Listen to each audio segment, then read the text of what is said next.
The film Schindler's List won many accolades for its gritty portrayal of life in a Nazi concentration camp and for bringing to light the heroism of factory owner Oskar Schindler. Schindler is credited with saving 1,200 Jews from the death camps by employing them in his factory, which made enamelware for the German war effort. Certainly, Schindler deserves all of the praise he's gotten. But there's one American hero who performed a similar act of kindness, but has gained little, if any, recognition for it. His name is Asa Kent Jennings, and Lou Urenick thinks it's time he receives his due. Urenick is a professor of journalism at Boston University and author of the book The Great Fire, One American's Mission to Rescue Victims of the 20th Century's First Genocide. The genocide begins before World War I and continues on through the early 1920s. Urenick says there was a religious cleansing in Turkey that escalated to huge proportions. The Ottoman Empire was in decline. The Ottoman elite were anxious, they were paranoid, they were xenophobic, and they were looking for some excuse, some scapegoat for the decline of the empire, and they focused on the Christian population. Interestingly, and not many people know this, that Anatolia, what we now think of as Turkey, 20% of the population was Christian, a really large proportion of the population.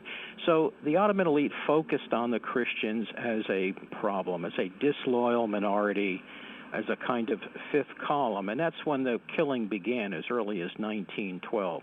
It accelerated through the war. We think of the Armenian genocide classically as 1915 and 1916. The Ottoman Empire was defeated along with Germany in 1918, and then for a brief time, the killing stopped. It started up again in 1919 when the nationalist Turkish movement gathered steam. That movement, which created a provisional government, it raised an army, all of which was in opposition initially to the Sultan in Constantinople and so forth. That's the army and the government that entered Smyrna in September of 1922. Urenick says that the city of Smyrna was a jewel in Asia Minor's crown at the time, with a diverse population and a thriving economy. It was a majority Christian city inside the Ottoman Empire. It was cosmopolitan in that many different kinds of people of different religious faiths lived together relatively amicably. It was a very prosperous place. It was quite the city in many, many ways. It was called the Paris of the Orient. And people who visited there were astonished at the art and culture and sophistication of the city. So on September 9, 1922, the Turkish army enters the city of Smyrna and commences to killing Christian residents, principally, at least at first, Armenian residents. There was an Armenian district in the city. So soldiers went into homes, pulled people out of their homes. Women were raped. Men, women, children were killed.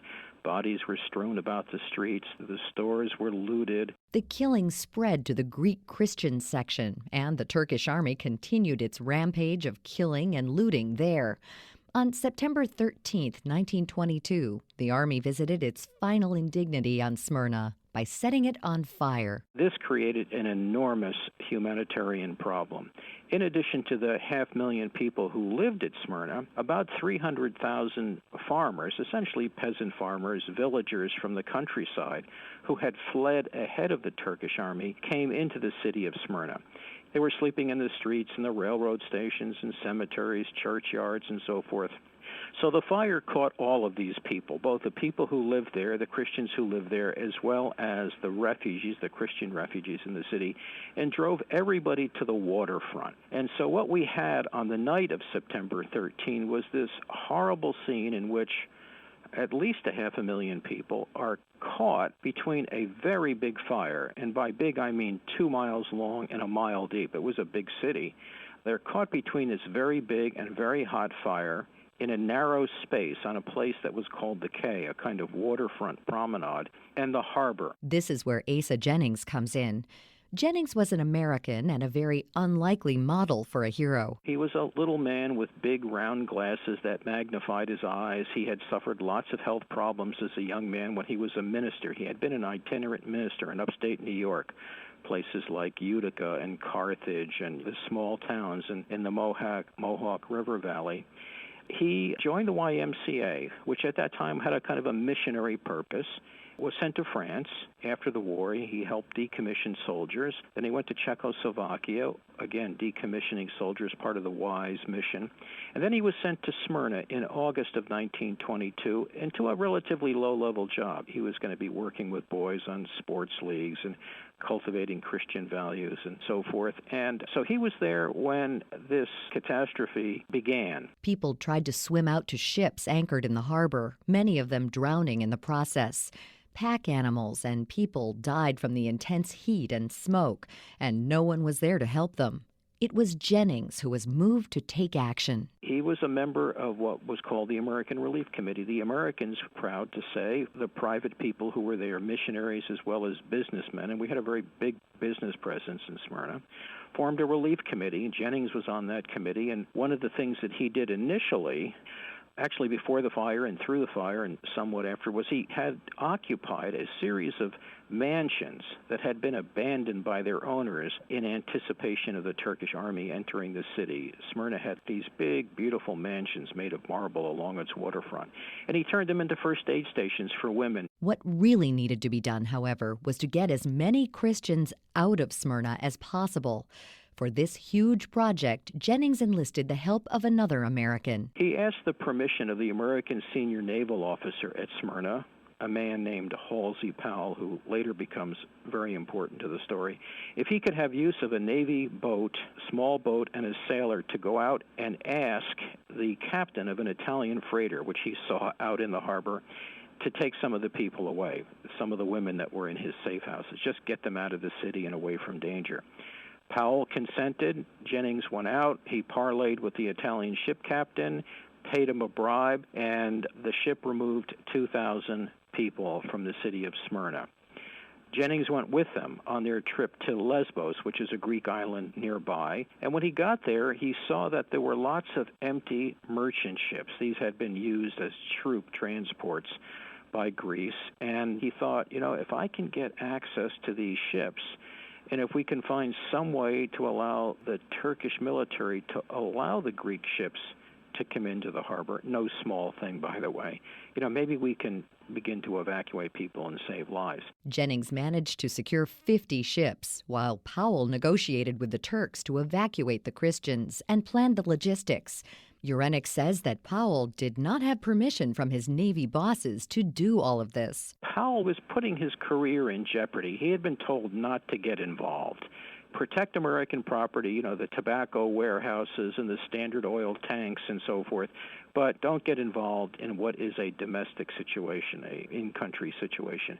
But he saw the suffering and he was moved. And so both Jennings initiating the action and then Powell working the Turks, they put together, it has to be called miraculous looking back on it. In evacuation, they were given a 7-day deadline, 1 week, by the Turkish military to get the Christians out of the city. Lots of people. And they did it. In 7 days, they removed 250,000 people from the city of Smyrna, brought them principally to Lesbos, but also to some of the other Greek islands. And from there, they went mostly to mainland Greece and sometimes to some other places. Jennings said later that he felt the hand of God on his shoulder, and that gave him the courage and the will to evacuate all of those people from Smyrna. The evacuation from the waterfront, though, isn't the end of the story. Christians were being persecuted all over the region, and Jennings decided he needed to help them, too. All along the Aegean coast, the west coast of Turkey, the Sea of Marmara, so-called, which approaches Constantinople, and then the long Black Sea coast, which is the north coast of Turkey.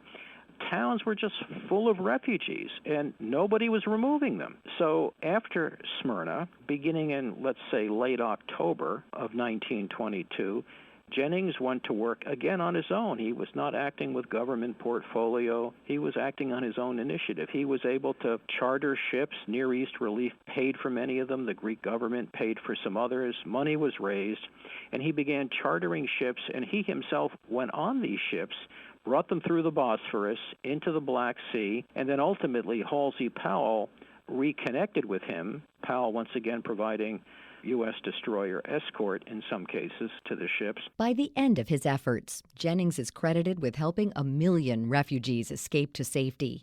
Urenic says the situation in Smyrna and the surrounding area got out of control because the U.S., Britain, France, and others did not enforce treaty provisions after World War I and then let the diplomacy with the region wither. He says that these kinds of incursions need to be nipped in the bud, and it's a good argument for having a strong military. The story of Asa Kent Jennings also tells another story, one that we can all learn from when we hear about strife and suffering. One of the lessons that I derive from this story is the power of one person to make a difference in the world. Asa Jennings was an unlikely hero. He was a guy who was essentially handicapped, but he was always trying to be useful. He was raised in a tradition of religious service, and he was a little motor of a guy who wanted to make a difference, and he made an enormous difference. He saved lots of lives, and I think we can all draw inspiration from Asa Jennings. You can read the details of how one man, with the help of a U.S. Navy commander, saved 1 million lives in the 1920s in Lou Urenic's book, The Great Fire, available in stores and online. Urenic invites listeners to visit his website at smyrnafire.com to view historical photographs and documents of the events surrounding the evacuation.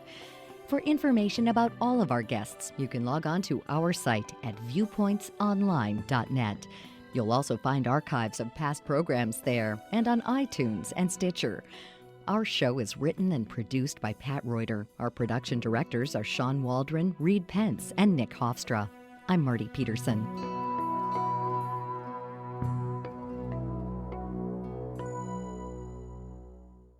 4th of July is the biggest grilling occasion of the year. Mike Peters, president of the Kansas City Barbecue Society, which sanctions more than 450 competitions each year, shares tips to avoid the most common grilling mistakes this holiday weekend. There are two common mistakes grillers often make. The first is skipping the seasonings, and the second is grilling on too high of heat. People often skip seasonings because they either don't have the time or simply don't know how to do it. But adding flavor can be fast and easy. Grab a marinade mix like GrillMate's brown sugar bourbon marinade and use a 5-minute technique to lock in the flavor. Simply place the meat and marinade in a plastic bag, push out the air, seal the bag, and give it a massage for 5 minutes. This allows the meat to absorb the marinade quickly. Now, don't ruin that deliciously seasoned meat by drying it out.